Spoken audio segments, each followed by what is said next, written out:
going. Just keep my lights down just a little bit. Just a little higher.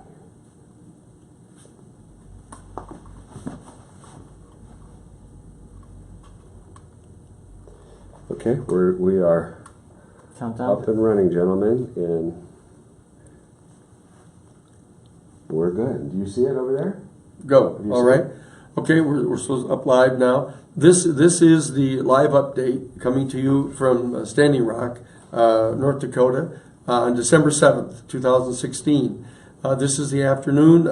We have just now come from the site, and we think it's very important to get word out to everybody around the country. This is Dan Sheehan from the Lakota People's Law Office, and Chase Iron Eyes, who's staff counsel here in the Dakotas for the Lakota People's Law Office.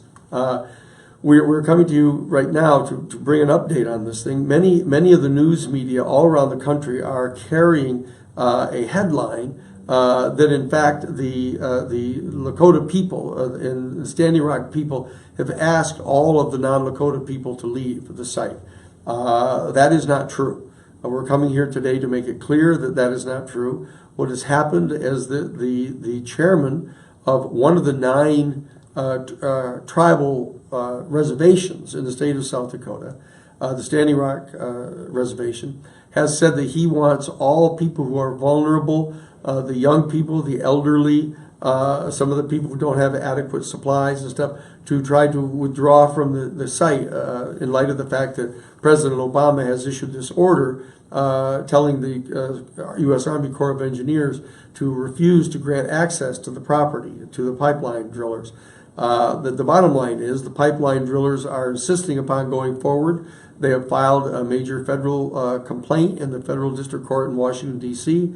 They're asking a very conservative judge to issue an order that they have the right to go forward with the drilling immediately. And they're in communication with President-elect Trump, who has stated that he intends to order the pipeline to go forward. So Trump is going to be countervailing the order of Obama right away. And so that what we want to do is we want to talk with you for just a minute about what some of the things are that we need to have people understand right now here on this afternoon of December 7th. Chase Iron Eyes has just come from the site, and he knows what the mood of the people is. Chase, can you tell the people out around the country what the state of the mood is of people there now and what's happening? I think, and hello to everybody out there. This is Chase Iron Eyes. I am a citizen of the Standing Rock Nation, a descendant of 1868 treaty signatories, and a staff attorney at Lakota People's Law Project, and founder of Last Real Indians. I live on the Standing Rock Nation. I live in the community of Long Soldier, and I fully respect our chairman and his concern for the well-being of those who may be infirm, those who may be disabled, those who may have small children, or for whatever reasons are not self-sufficient, are not prepared for the deadly winter conditions in North Dakota. And right now we're under blizzard conditions. So he's worried, and I understand where he's coming from. But as a community member, I have to stand up and I have to send the message along with any other people from the community of Standing Rock. You're all doing a great job of stepping up. Everybody at the Cannonball Red Gym, at Porcupine, at the Standing Rock High School, at the Long Soldier Gym, the Bear Soldier Gym. And we have to be clear that our chairman only represents one of many tribal nations who have the authority to assert themselves in this historic and monumental treaty fight. Thousands of people are still at the camp right now in emergency conditions. And I understand if people who are not helping, or maybe they're more of a liability than an asset right now in these harsh conditions, yes, you should seek help, you should reach out, and you should have an exit strategy. But there are more than 2,000 to 3,000 people who are already dug in, who are already winterized, who need our support. And that's our job as the Standing Rock Nation, as the Titoan, Lakota Oyate, or the Oceti or even the Northern Cheyenne, the Arapaho, the hundreds of tribal nations who are represented there, and everybody from all walks of life and classifications. Look, they're out there sacrificing for us right now. So we need to make sure that they're fed, they're lodged, and they're warm. That's our responsibility. We call them out here, and we can't leave them in the cold right now. We need to activate all capacities, administrative-wise, facility-wise, infrastructure-wise. Every tool we have at our disposal needs to go to keeping our protectors safe right now and keeping them on the ground. Because DAPL has already indicated that it's willing to violate the law. Trump takes office in 40 days, and we have a live court case where DAPL is seeking a court order to allow them to drill anyway, despite Obama's ruling. And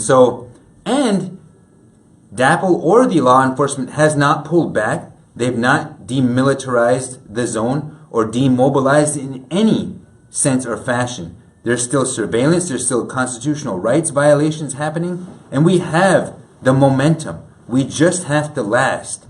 Just like the buffalo, we have to face the storm, and it's deadly.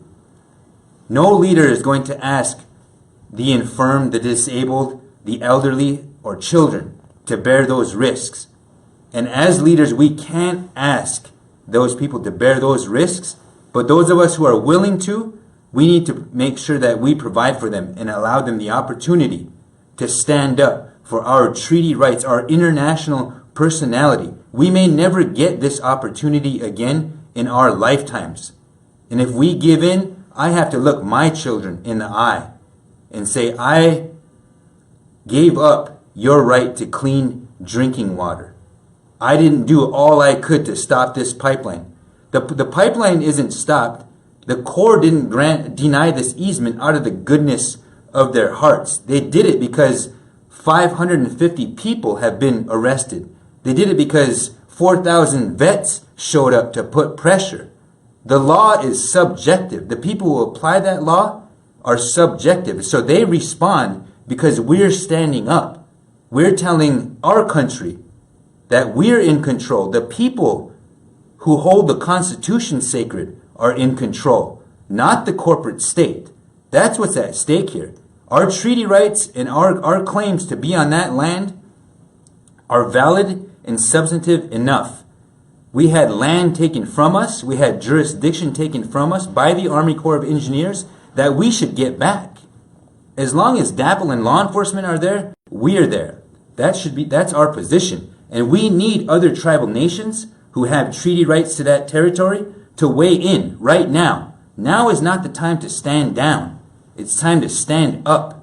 So make your positions known, because we may never get this opportunity again. So go to lakotalaw.org right now, sign the petition that is there. We have modified the position to take into account the fact that President Obama has temporarily stopped the pipeline, but you need to go there and sign the petition, and you need to call. You need to get on the telephone, and you need to call to the White House switchboard, area code 202-456-1414. That's area code 202-456-1414. And go to lakotalaw.org, sign the petition right now. And in addition to that, you'll see links there where you can donate directly to the Lakota Law Project, which is here providing legal support at the site, and also to contribute directly to the Standing Rock effort to provide the warmth, etc., that we're talking about for the people that are on site. Now, in addition to that, you should, in fact, find the nearest Sunoco gas station and set up a picket line around that gas station, telling everybody that they should refrain from doing business with Sunoco until they pull out of this pipeline operation. Same thing with Phillips 66 and also the Wells Fargo Bank. Find your nearest Wells Fargo bank and set up a picket line around that bank and ask people to withdraw their funds from the Wells Fargo Bank until they withdraw from this pipeline site. This is a major act of aggression against peaceful people. And the fact that the peaceful people have mobilized with their friends and have formed a wall to block that pipeline is such a dramatic demonstration of the line that's been drawn now between the corporate state, where the state is attempting to support private corporations. This is the time. This is the place. Standing Rock is the place. Come and stand with the people of Standing Rock. Here we are, and we're going to stay here. And can I ask you one thing? Can you just do one little shout out to all the vets that came? And really, Yeah. that's it's Okay. out. So give me 30 or 40 seconds on the vets and what it meant and seeing all those brothers. I do. I need to say thank you to everybody watching, to everybody who's donated, to everybody who's supported, not only to the 550 people who've been arrested, to the people who've been brutalized, who've had their limbs torn open, who've been shot in the head at close range by less lethal bullets, the people who've been just, they're facing the storm right now. They're literally freezing right now, and we're trying to make sure that we take care of them. 4,000 veterans came to join this stand, and what that did for us was completely empowering, because who has the right to call who a traitor, to say that you're treasonous, that you're a terrorist? We still hold truths to be self-evident, and when we look at Morton County, the lies that they've been telling, the constitutional rights that they've been violating, the brutalizing of unarmed American citizens. And we have uniformed United States veterans coming to stand on the front line against that brutality by other armed, uniformed National Guardsmen and law enforcement. It exposes who is upholding law and order. It's the protectors who are trying to protect our true interest in national security, our water resources, our land, our sacred sites, and the rights of the people to determine our democratic destiny, not the corporate state.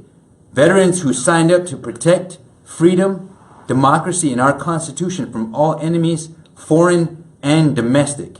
You all felt it that day. You felt what it feels like to be truly patriotic and to stand up for what's right, and we thank you.